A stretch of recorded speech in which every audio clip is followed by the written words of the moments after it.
Eighties, 90స్ kids మాత్రం ఖచ్చితంగా ఎక్కువ అమ్మతోనే ఫ్రీగా ఉండేవాళ్ళము. జనరేషన్ చేంజ్ వల్ల ఈ కాలం పిల్లలు ఎక్కువగా నాన్నతోనే క్లోజ్‌గా ఉంటున్నారు. ఈ కాలం పిల్లలకి వాళ్ళ ఫాదరే super hero, role model. Problems అన్నీ డ్యాడీ సాల్వ్ చేస్తారు. నాన్న అయితే చాలా ఫ్రెండ్లీగా ఉంటారు. ఇలా రకరకాల కారణాలు చెప్తున్నారు. మమ్మీ ఇష్టమే అంటూనే కానీ డ్యాడీ అంటే కొంచెం ఎక్కువ ఇష్టం అంటున్నారు. మీ ఫ్యామిలీలో పిల్లలు ఎక్కువగా ఎవరితో అటాచ్‌మెంట్‌గా ఉంటారు? మమ్మీతోనా? డ్యాడీతోనా? అనేది కామెంట్‌లో చెప్పండి. లంచ్‌లోకి నా ఫేవరెట్ రెసిపీ బెండకాయ కారం పులుసు. ఈ కారం పులుసుతో అన్నమంతా తృప్తిగా తినొచ్చండి. అంత రుచిగా ఉంటుంది.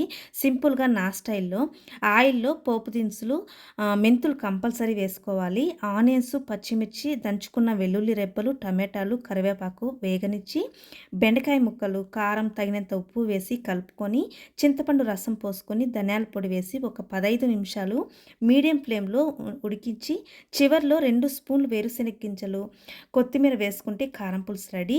ట్రై చేయండి.